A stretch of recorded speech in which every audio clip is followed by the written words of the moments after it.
Hey guys, welcome back to the channel, or if you're new here, welcome officially to the channel.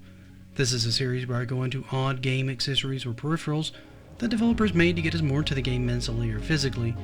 Today, I have another odd controller that's designed with a very specific purpose in mind: fighting games. To that end, let's dig in and take a look at one of the oddest styled fighting pads that I've ever personally seen, the Capcom Pad Soldier. And no, you didn't hear that wrong, it's actually really called that.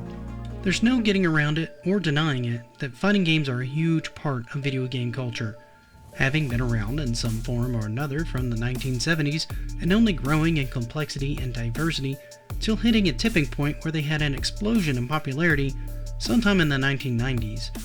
A growing number of fighting games were hitting the market, and many of them being ported over to consoles like the Super Nintendo and the Genesis.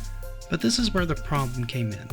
Current controllers weren't really great for many of the popular fighters at the time. You see, many fighting games at the time used Capcom's popular 6-button layout, and while the Super Nintendo actually came with a 6-button controller, 2 of them were shoulder buttons. The Genesis had an entirely different problem, with its base controller, at least in the States, only having 3 buttons total. Yes, there was a 6-button controller option, but that wasn't really usually came with the system by default, at least not in the States. On top of this, neither was particularly easy to use for fighters, with the Super Nintendo having the 2 heart attack buttons on the top where the L and R buttons were, and the Genesis 6-button controller having had 3 buttons of smaller size than the others, which, while not an issue for some, it could cause some issues for people used to playing the games in the arcade. Now, I get what many of you are thinking right now. Why not just buy an arcade stick? And it's true that some arcade sticks existed around this time, but most were simply the original controllers just scaled up, with an arcade stick itself in place of the traditional D-pad, and the buttons not really being as high quality as the ones in the arcade. This might be better for putting in directional inputs, but it didn't really help with the button layout or size issue for the most part. And that's where Capcom's Pad Fighter came into play. This is, by far and away, one of the strangest layouts for a fighting pad that's ever been conceived. Why would Capcom, of all people, design a gamepad this way? What's the point? How would you hold it? How well would it even work? I think it's time we sat down and had a good long look at this thing and try to figure out how to use it, and if you could get your hands on it, would you even want to use it? Well, as to how you use it, let's just say the grip on this was odd, which should come as no surprise given the design of this thing. It was basically designed to be held like this.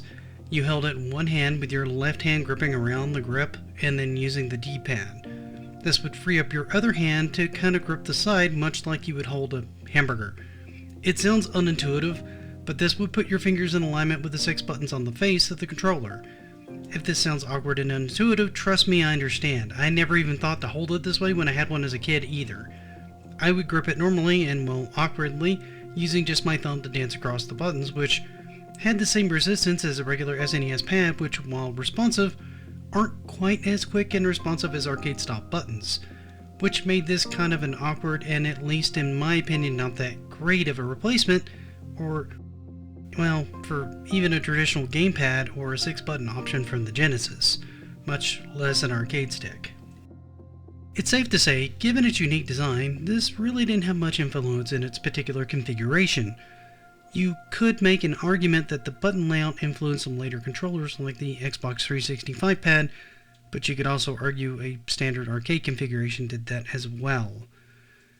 However, what do you guys think of this one? Do you like this gamepad? Did any of you ever have one like I did? What did you think of it? And what do you think about fight pads overall? Let me know in the comments. However, for now, thank you so much for spending part of your day with me. If I could ask you for one more favor, please leave this video a like. And if you haven't, consider subscribing. It really does help me out. For now though, have a great rest of your day, and until next time, happy gaming.